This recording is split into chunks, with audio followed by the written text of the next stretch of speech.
Assalamualaikum warahmatullahi wabarakatuh. Perkenalkan, nama saya Siti Nur Aisyah. Saya mahasiswa semester 4 dari Universitas Surya Kencana dengan program studi agroteknologi. Di sini saya akan memaparkan sistem dan subsistem manajemen agribisnis dari komoditi kopi pada perusahaan Bumi Berkah Boga, di mana perusahaan ini tuh pemilik brand kopi kenangan terbesar di Indonesia. Nah, di sini adapun sistem agribisnisnya, yaitu dari keseluruhan kegiatan, dari mulai penyediaan sarana produksi, pengolahan, pemasaran, sampai dampaknya terhadap ekonomi.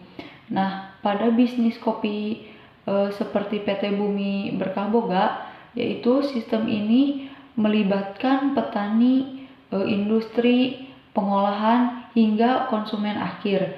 Perusahaan yang mengelola brand kopi kenangan adalah PT Bumi Boga Berkah. Nah, nama perusahaan PT Bumi Boga Berkah, nama brandnya yaitu Kopi Kenangan, didirikan pada tahun 2017. Pendirinya yaitu Edward Tirtanata, James Prananto, Cynthia Khairunisa. Nah, di sini kantor pusatnya yaitu ada di Jakarta. Jumlah gerainya yaitu lebih dari 900 gerai pada tahun 2024 di beberapa negara. Perusahaan ini termasuk jaringan kopi terbesar yang paling cepat berkembang di Indonesia. Bahkan sudah berekspansi ke Malaysia, Singapura, Filipina, dan Australia.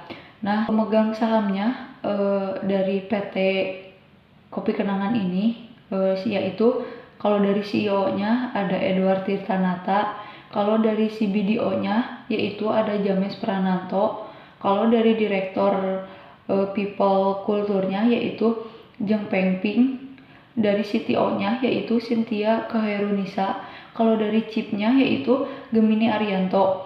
Nah, di bawah CBDO ada divisi operasional, di bawah divisi operasional ada produksi, ada marketing, ada juga keuangan. Di bawah produksi ada SDM. Di bawah SDM ada manajer area atau regional. Di bawah manajer area ada supervisor outlet. Nah, yang terakhir yaitu barista dan staf gerai. Poin yang pertama yaitu penyediaan input atau saprotan. Saprotan yaitu sarana produksi pertanian. Input yang digunakan dalam proses produksi kopi, contoh pada sistemnya yaitu memasok kopi kenangan yaitu dari bibit kopi Arabica atau Robusta yang berkualitas, lalu diproduksi oleh pembibitan atau petani mitra.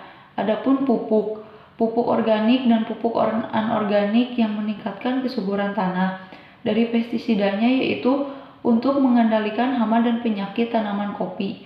Adapun alat atau mesin pertanian yaitu cangkul, gunting pangkas, spray, hingga mesin pengolahan kopi. Dari peran tahap tersebut yaitu menjamin kualitas bahan kopi yang akan digunakan oleh industri kopi seperti kopi kenangan. Ada proses usaha kopi. Usaha tani adalah proses budidaya tanaman kopi di tingkat petani. Adapun perencanaan petani atau perusahaan merencanakan yang pertama luas lahan, jenis kopi yang ditanam, kebutuhan pupuk, jadwal tanam dan panen, lalu target produksinya. Nah, dari pelaksanaan yaitu kegiatan budidaya yang meliputi penanaman bibit, pemupukan, pemangkasan tanaman, pengendalian hama penyakit, lalu panen buah kopi. Dari evaluasinya dilakukan untuk melihat yang pertama tuh produksi tanaman, kualitas biji kopi, efisiensi biaya produksi. Nah, dari perbaikan berkelanjutan dilakukan melalui penggunaan bibit unggul, teknologi pertanian modern, lalu pelatihan pada petani. Dari poin yang ketiga yaitu ada pengolahan atau disebut agroindustri. Nah, agroindustri yaitu proses mengolah hasil pertanian menjadi produk siap konsumsi. Tahap pada industri kopi yaitu sortasi biji kopi, memilih biji yang berkualitas. Nah, adapun roasting yaitu penyaringan. Biji kopi dipanggang untuk menghasilkan aroma. Adapun grinding tuh yaitu penggilingan. Biji kopi digiling menjadi bubuk kopi. Adapun formulasi produk melalui menu minuman seperti kopi susu, latte, cappuccino, dan varian kopi-kopi yang khas pada kenangan. Nah, adapun poin yang keempat yaitu output. Pemasaran produk output yaitu produk yang dijual ke konsumen. Strategi pemasaran kopi kenangan yaitu gerai retail, yaitu menjual langsung ke konsumen. Adapun digital marketing yaitu melalui melalui aplikasi dan media sosial.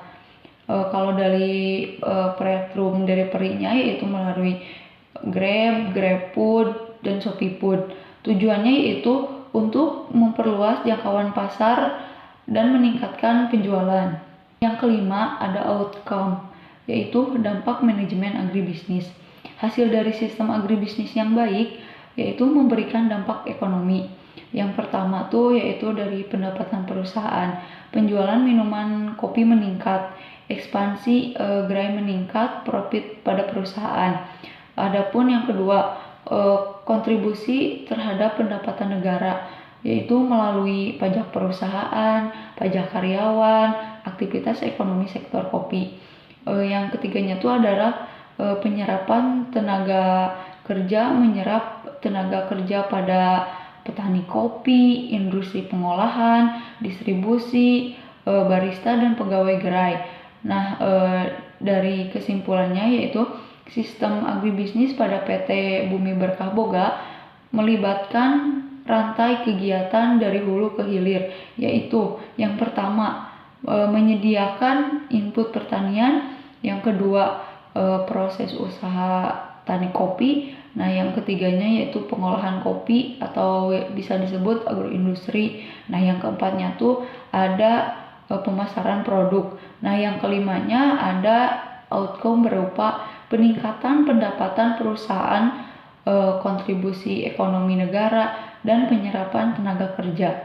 Nah, sistem ini menunjukkan bahwa agribisnis kopi hanya melibatkan pertanian, tetapi juga industri dan pemasaran modern.